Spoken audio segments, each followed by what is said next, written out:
I found solid, undebatable proof that Dream's boat clutch in his first 1v5 manhunt was faked.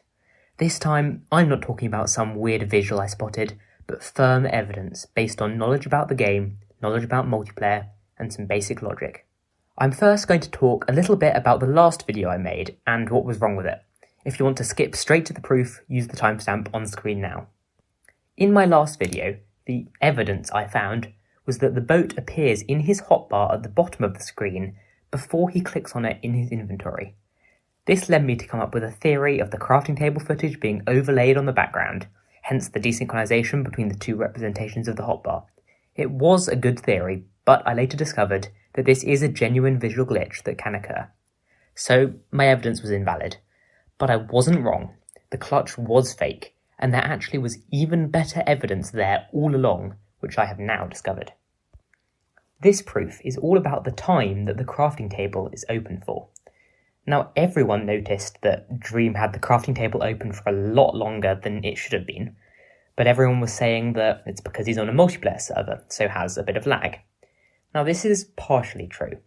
On a multiplayer server, when something happens, a packet gets sent to the server, and the server might respond with another packet telling you the result. This means that there will be a delay between something happening and the result, due to the time it takes those packets to navigate the internet.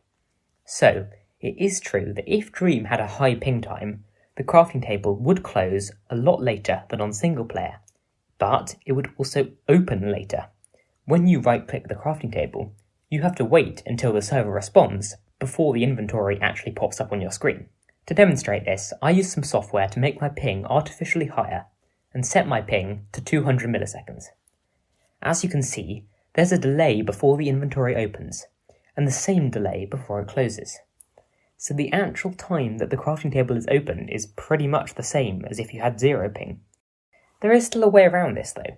Your ping isn't always the same. If you have an unstable internet connection, then some of your packets might travel a lot quicker than others. So if Dream had a lag spike on his connection at exactly the right time, it is possible that the crafting table would open very quickly, but have a long delay before closing. But I'm not finished yet. Here is where the solid evidence comes. I painstakingly replicated Dream's setup on my own server and dropped from the correct height, opening the crafting table as I fell. I recorded this and counted exactly 13 frames between the crafting table opening and it being force closed. So this means that it takes about 13 frames to fall far enough for the crafting table to be force closed. I went through Dream's footage frame by frame, and 13 frames in, he hasn't even finished crafting the boat. Now let me explain the significance of that. So we know that at this exact moment, Dream is out of the range of the crafting table. The game client doesn't care about this, but the server will care. As soon as the server realises that he's out of the range, it will force close the inventory. The way Minecraft works, the client sends position updates to the server 20 times a second. 20 times a second means once every 3 frames, so to be safe, let's skip ahead 3 more frames. By now, we know definitively that Dream's client has sent a packet to the server saying, here are my coordinates, and we know that those coordinates are out of the crafting table force close range. If I keep stepping through the frames, you will see that it is 10 frames before Dream releases his right mouse button, which we can tell by these slots turning from white to grey. This is the instant when his client will send a packet to the server saying, I just placed oak planks in this arrangement. Minecraft uses TCP for its packets, and all you need to know about TCP is that it guarantees that all packets will arrive in the same order that they were sent. So even if one packet gets delayed somehow, it will always wait until it's received it before it processes to the next one. We know the position packet is sent at least 10 frames before the crafting packet, which means that the server will receive the position packet also before the crafting packet. The moment the server receives the position packet, it will calculate the distance and realise that Dream's out of the crafting table's range. So it'll send him a packet saying, close the inventory.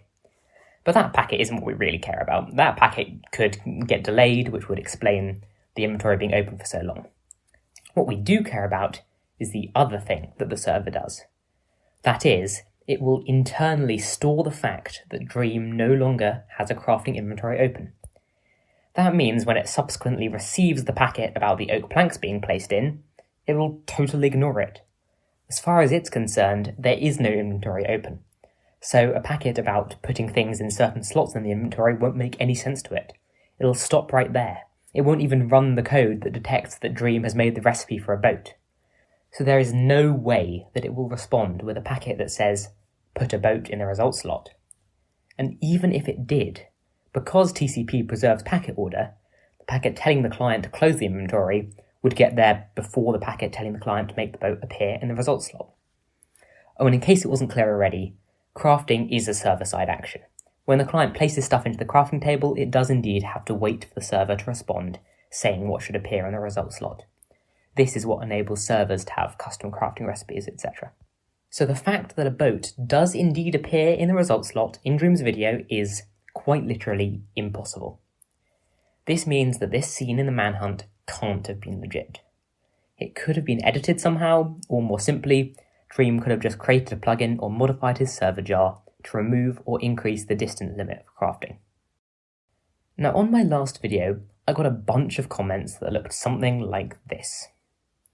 Or this. Or this. People saying I was wrong without giving any argument whatsoever. The people leaving these kinds of comments probably didn't even watch the whole video or didn't understand it.